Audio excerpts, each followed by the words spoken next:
Hello friends. जो हमारा ये यूकेपीएससी एफआरओ का जो एग्ज़ाम पेपर जो सॉल्व करने का जो सिलसिला चल रहा था, उसको आगे बढ़ाते हुए हम आज कंटिन्यू करते हैं। इसका है 144 नंबर क्वेश्चन, जिसमें दिया हुआ है एक संख्या और उसके व्युत्क्रम के 4 गुना का योग 8 सही 1/2 है। मान लिया कोई संख्या x है, इसका व्युत्क्रम मतलब होता है इनवर्स या रिवर्स 1/x। तो अगर इस संख्या में इसके रिवर्स का जो 1/x है, इसका 4 गुना, यानी इसको 4 से मल्टीप्लाई करेंगे, उसके बाद अगर इनको जोड़ देंगे कह रहा है, तो हमको मिलता है 8 होल 1/2, यानी 8 दूना 16 एक 17/2 17/2। तो यानी हम कह सकते हैं x plus 4/x is equal to 17/2। तो वो नंबर पूछ रहा है, तो बहुत संख्या क्या है। तो फ्रेंड्स, इस टाइप के क्वेश्चंस को अगर आप करना चाहें तो एक तो क्वाड्रेटिक इक्वेशन से बन जाएगी, बट आपके समय की बचत के लिए आप डायरेक्ट ऑप्शन का इस्तेमाल कर सकते हैं। जैसे इसका देखते हैं पहला ऑप्शन 8 एंड 1/2। तो इसको देख सकते हैं, सपोज अगर x की वैल्यू हम 8 रखते हैं तो ये x इक्वल टू ये x plus 4/x is equal to 17/2। इसको सेटिस्फाई करना चाहिए। ये 8 प्लस 4/8, तो 8 प्लस 1/2, यानी 8 टू 16 के 17/2, ये सेटिस्फाई हो गया। यानी कहने का मतलब है अगर x इसमें पुटअप कर रहे हैं हम, x की वैल्यू 8, तो हमें 17/2 मिल रहा है, जो कि रियल में इसकी वैल्यू 17/2 ही है। इसका मतलब 8 तो इसका एक सॉल्यूशन बिल्कुल है।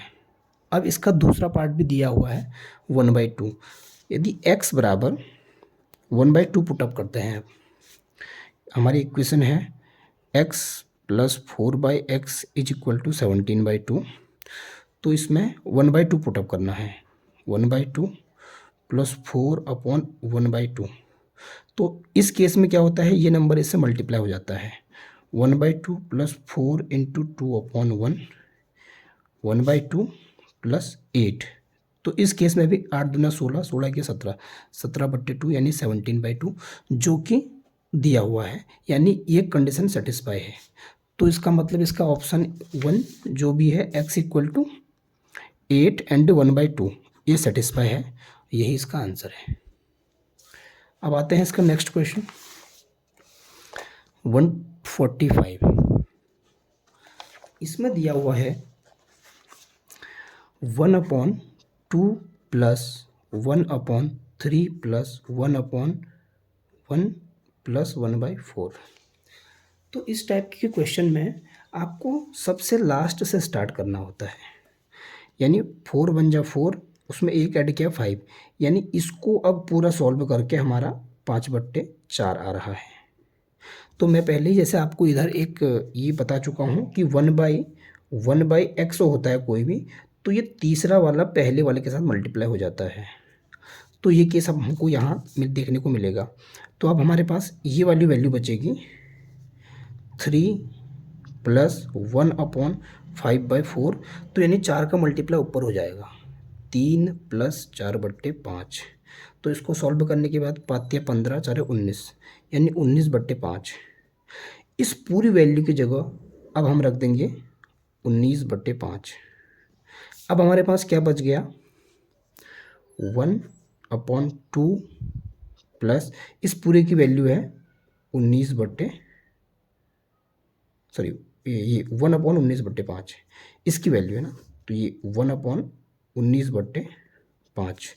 तो फिर वही सिलसिला चलेगा, 5 का मल्टीप्लाई इसमें, तो 1/2 प्लस 5 एकम 5/19। तो ये 19 दूना 38, 38 में 5 ऐड किया तो 43, ये नीचे वाला आ जाएगा 43/19। और अब सबसे पहले 1 तो है ही, तो इस केस में क्या हो गया, 19 ऊपर मल्टीप्लाई हो जाएगा, तो 19 इंटू 1 19/43, ये इसका आंसर आएगा। तो ये ऑप्शन सही है। अब इसका नेक्स्ट क्वेश्चन अगला है 146। क्वेश्चन नंबर 146 कह रहा है ए किसी काम को 10 दिन में कर सकता है। ए 10 दिन में, बी उसी काम को 15 दिन में पूरा कर सकता है, बी 15 दिन। आगे दिया हुआ है 4 दिन दोनों साथ साथ काम करते हैं और फिर दोनों कार्य छोड़ देते हैं। कहने का मतलब है 4 दिन तक दोनों मिक्स होकर काम करेंगे, उसके बाद दोनों काम को छोड़ के चले जाएंगे। जो रेस्ट बचा हुआ काम होगा उसको सी बचे हुए काम को करने के लिए जुड़ता है, यानी उसको करने के लिए सी लगा दिया गया है क्योंकि ये दोनों छोड़ के चले गए। अब बता रहा है यदि सी अकेले ही उस काम को, ये पॉइंट को पकड़ना है, उस काम, इसका मतलब पूरे काम की बात कर रहा है। अगर बचा हुआ काम की बात करता तो यहाँ पर क्लियरली मेंशन किया होता कि सी अकेले बचे हुए काम को इतने दिन में पूरा करता है। तो ये 12 दिन, इसका मतलब सी भी इस पूरे काम को करने में 12 दिन लेता है, पूरा काम। तो बताओ वह शेष कार्य सी कितने दिनों पूरा, मतलब कि शेष कार्य को कितने दिनों में संपन्न करेगा। तो सी की बात कही गई है कि पूरे जो बचा हुआ काम है इनके 4 दिन के करने के बाद जो चले गए उसको कितने दिनों में पूरा करेगा। तो इसमें वही आप इनका एलसीएम ले लीजिए, 10, 15 और 12 का एलसीएम डायरेक्ट आप ले सकते हैं 60। तो इस केस में क्या होता है, पहले 60 को 10 से डिवाइड किया क्योंकि ये टोटल काम है और ये टोटल नंबर ऑफ डेज़ है। तो टोटल काम को टोटल नंबर ऑफ डेज से डिवाइड करते हैं तो हमें हमेशा एक दिन का काम मिल जाता है। तो ये आ जाएगा 6। सेम ये 60 को 15 से डिवाइड किया तो 4, और यहाँ 60 को 12 से डिवाइड किया 5। यानी ए एक दिन में 6 यूनिट काम करता है, बी 4 यूनिट, सी 5 यूनिट। अब कहा गया है ए प्लस बी, इनका 1 डे वर्क, एक दिन का काम जोड़ के कितना है, 6 + 4 यानी 10। ये दोनों मिलके एक दिन में 10 यूनिट काम कर लेते हैं और काम हमारा पूरा 60 यूनिट है। दिया हुआ है कि ये ओनली 4 दिन तक काम करते हैं। तो ए प्लस बी का 4 डेज वर्क, 4 दिनों का काम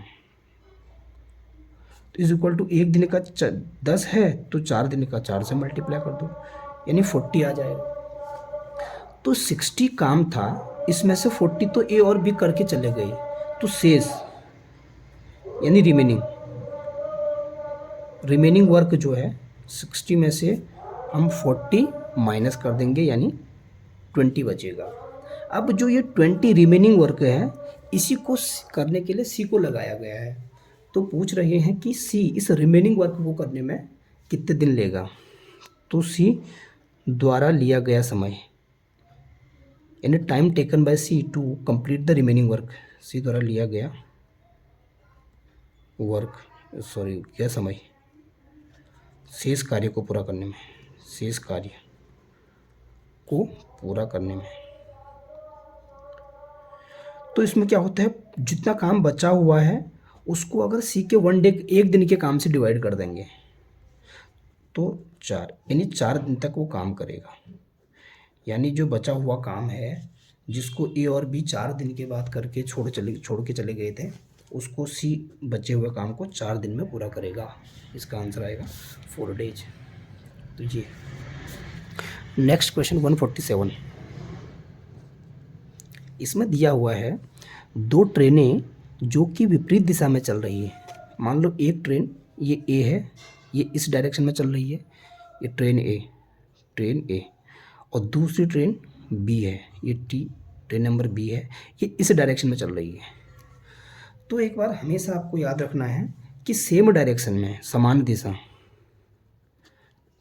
दिशा में चाल जो होती है, चालें घट जाती हैं x - y, और विपरीत दिशा यानी अपोजिट डायरेक्शन दिशा में चालें जुड़ जाती हैं। सपोज x मान लो पहले ट्रेन की चाल है, y दूसरे ट्रेन की चाल है। अगर ये समान दिशा यानी सेम डायरेक्शन में जाएंगे तो इनके चाल्स क्या होती है, स्पीड्स माइनस हो जाती है, जो इनकी रिलेटिव स्पीड निकलती है, और जो विपरीत दिशा में जाएंगे तो चालें इनकी जुड़ जाती है। तो कंडीशन क्या दी गई है, एक दूसरे को कितनी देर में पार करेंगे, यानी एक इधर को निकल रही है सपोज, और एक इधर को निकल रही है। मान लो ये है, एक इधर पे है, ये इस डायरेक्शन में निकल रही है और ये इस डायरेक्शन में। तो कोई ऐसा पॉइंट आएगा कि जहाँ पर दोनों मिलेंगे, मान लो ये इनका मीटिंग पॉइंट है, क्योंकि इनका ट्रैक ये सेम होगा, तो मान लो ये मीटिंग पॉइंट है। यदि तो बताना है कि कितने टाइम में ये एक दूसरे को पार कर लेंगे। दिया है स्पीड, पहले की स्पीड यानी x इक्वल टू दिया है 120 किलोमीटर पर आवर।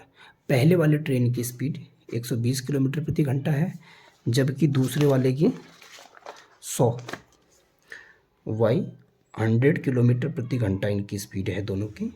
और इनके बीच की दूरी, सपोज ये दो, एक इधर एक इधर, इनके बीच की जो ये दूरी है इतनी, ये 110 किलोमीटर है, 110 किलोमीटर।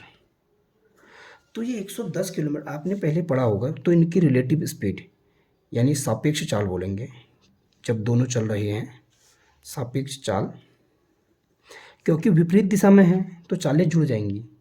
120 प्लस 100 यानी 220 किलोमीटर प्रति घंटा। तो एक आपने फॉर्मूला पढ़ाई है, चाल बराबर दूरी बट्टे समय। चाल 220 हो गया, दूरी है हमारी। अब दूरी देखिए, दूरी तो इनके बीच की डिस्टेंस जो है 110 किलोमीटर, प्लस एक बात याद रखना, जब दो ट्रेनें एक दूसरे को क्रॉस करेंगी तो वो अपने लेंथ के बराबर, अपनी जो इनकी लेंथ होती है वो अपने लेंथ के बराबर ही पार करेंगी। जैसे सपोज ये एक ट्रेन है, दूसरी ट्रेन है, ये ट्रेन इसे तभी पार करेगी जब ये पूरा इधर से चलते हुए आ रही है, जब ये पूरा इसका ये सिरा यहाँ और पीछे वाला हिस्सा भी इस पॉइंट को पार कर चुका होगा। इसका मतलब ये है, जब दो ट्रेनें या एक ट्रेन कोई भी हो, एक किसी भी चीज़ को पार करती है तो वो अपनी लेंथ, जो इनकी लेंथ है वो डिस्टेंस भी कवर करनी पड़ती है उनको। तो सपोज कुछ डिस्टेंस तो इनकी होगी दोनों, सपोज ये बताया नहीं गया है कि दोनों की लेंथ सेम है या अलग है, और ये भी नहीं कहा गया कि उनको हमने नगण्य या नेगलेक्ट करना है, ये कंडीशन भी दी नहीं है। तो इसका मतलब कुछ ना कुछ डिस्टेंस होगी उनकी। तो मान लेते हैं कुछ भी, इसमें सपोज p मान लिया, कोई डिस्टेंस है, अपॉन समय कितना है, समय ही हमें पूछा है, तो यहाँ से समय की वैल्यू निकाल देंगे हम। 110 प्लस p बट्टे 220 यानी 110 बट्टे 220 एक ये बनेगा, प्लस p बट्टे 200, ये आएगा 1/2, यानी ये 1/2 प्लस p/20। तो कुछ जो भी इनकी लेंथ, दोनों ट्रेन्स की लेंथ होगी, उसको भी डिवाइड करने पर कुछ ना कुछ वैल्यू मिलेगी। यानी आधा घंटा तो हमारे पास क्लियरली दिया हुआ है, प्लस कुछ ना कुछ डिस्टेंस कुछ ना कुछ टाइम और लगेगा जो इनकी लेंथ के बराबर डिस्टेंस को कवर करने में उसको समय लगेगा। तो इसका मतलब इसका जो समय लगेगा हाफ आवर से कुछ ज़्यादा लगेगा, हाफ आवर जो भी इसका ऑप्शन देते हैं, तो ये आधे घंटे से ज़्यादा, यानी हाफ एन आवर से कुछ ज़्यादा टाइम लगेगा इसको एक दूसरे को कवर करने में, क्योंकि इसमें ये 1/2 घंटे से अधिक, इसका आंसर है 1/2 से अधिक, क्योंकि इसमें कंडीशन हमें ये नहीं दे रखी है कि हमें ट्रेन की जो लेंथ है उनको नेगलेक्ट करना है या नहीं। तो इसलिए अब नेक्स्ट क्वेश्चन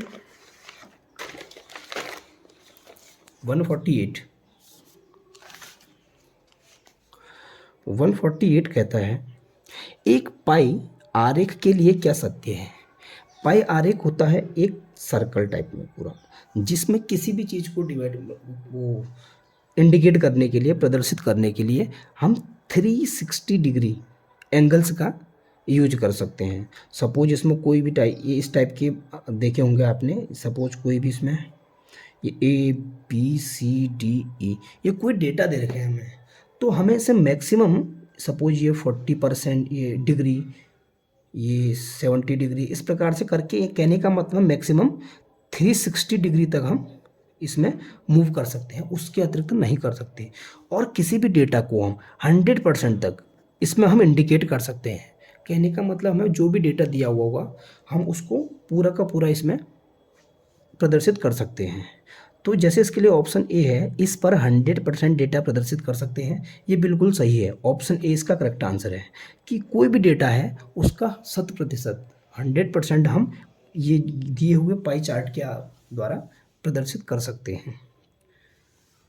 जैसे दूसरा 360 से कम या अधिक, ये बिल्कुल नहीं हो, क्योंकि ये पूरा दिया हुआ 360 का होता है, इससे अधिक किसी भी कंडीशन में नहीं हो सकता है। तो ये ऑप्शन ऐसी गलत है। वृत्त के अतिरिक्त कुछ भी हो सकता है, नहीं, इसका आकार जो होता है हमेशा वृत्त के आकार का ही होता है। तो ये कंडीशन गलत हो गई।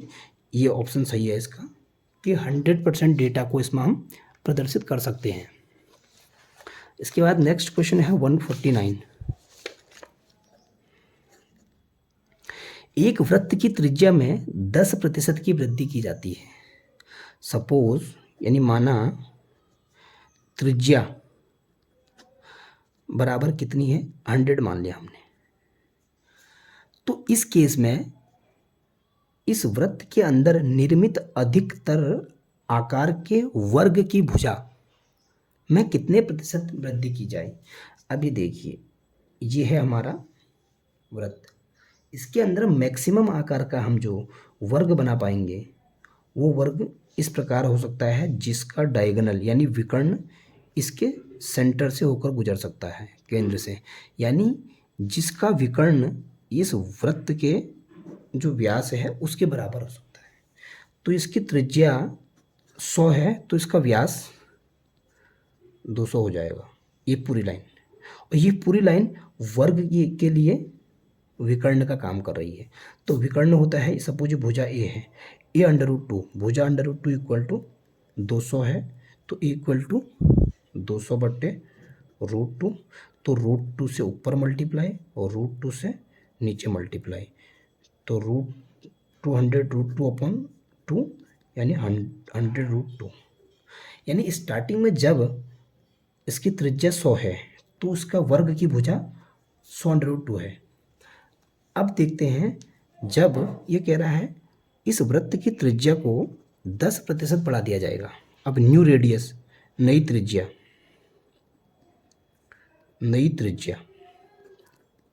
अब पहले 100 थी, 10% बढ़ा दिया गया तो 110 हो गया।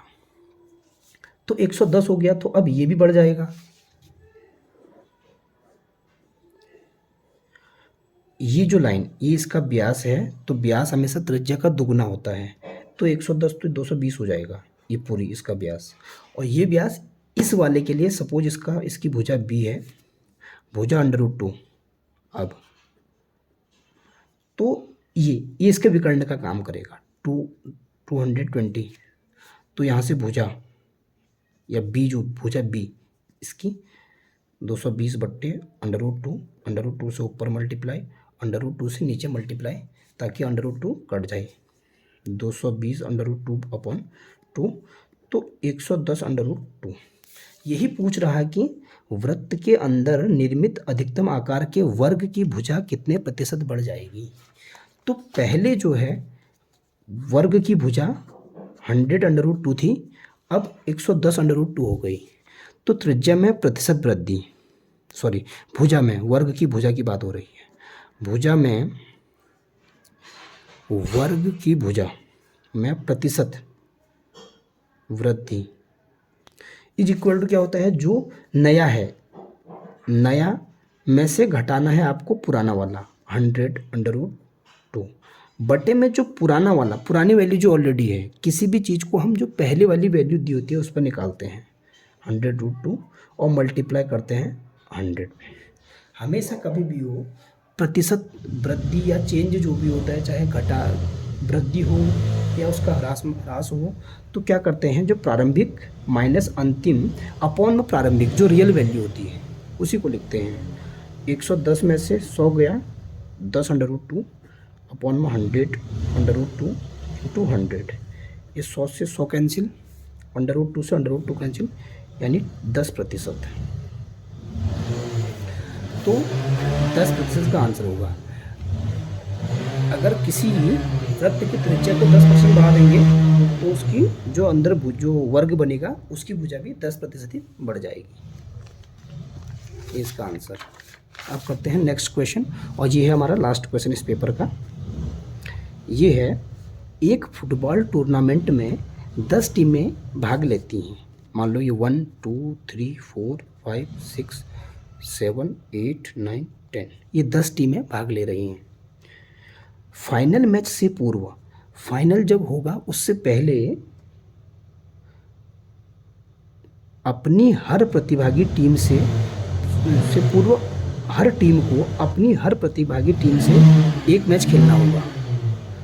तो फाइनल से पूर्व मैचों की संख्या अब ये देखते हैं। जैसे ये ए टीम है, सबसे पहले ये बी के साथ भी खेलेगी ये मैच, ये 2 के साथ भी खेलेगी, 3 के साथ, 4 के साथ, ऐसे 5 6 के साथ, ये 7 के साथ, 8 के साथ, 9 के साथ, सबके साथ। यानी 1, इसका 2, ये 3, ये 4, ये 5, ये 6, ये 7, ये 8, ये 9।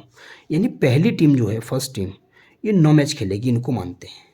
अब सेम दूसरा वाला इसको लेके चलेंगे, ये भी इसके साथ खेलेगी, लेकिन ये हम ऑलरेडी काउंट कर चुके हैं क्योंकि इसने इसके साथ खेला या इसने इसके साथ खेला है, तो ये दोनों में सेम बात है। तो अब ये इसके साथ, मतलब ये तो पहले काउंट हो चुका है हमारा एक इस केस में।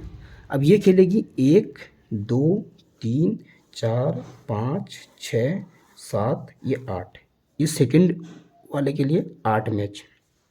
अब सेम थर्ड वाला, ये इसके साथ खेलेगा पहले, और ये हम पहले ही काउंट कर चुके हैं इसके इस वाले केस में क्योंकि ये भी इसके साथ खेल चुका है, और सेम ये इसके साथ भी खेलेगा, तो हम इसको भी काउंट कर चुके हैं क्योंकि जो 2 का हमने पहले इसी का मैच करवाया था। थर्ड वाले के केस में ये 7। तो इस प्रकार करते करते ये फिर 6, ये 5, ये 4, ये लास्ट में जो नवी टीम होगी ये ओनली 10वीं वाले के साथ खेलेगी क्योंकि और ऑलरेडी ये काउंट हो चुके हैं औरों के साथ।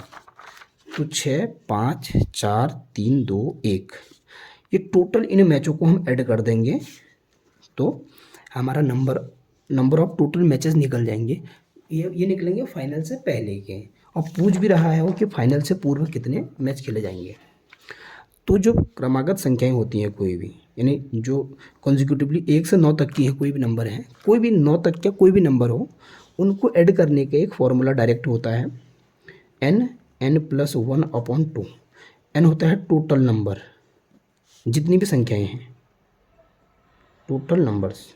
तो n की वैल्यू हम रख देंगे यहाँ टोटल, इस केस में 9 तक है, 9 × 9 + 1 10, 9 + 1/2, 2 पंजे 10, यानी 9 × 5, 9 पंजे 45 मैचेस, ये आंसर। यानी फाइनल से पहले वो 10 टीमें एक दूसरे से मिला के टोटल 45 मैच खेल पाएंगे। तो फ्रेंड्स, इस सेशन को यहीं समाप्त करते हैं। Thank you.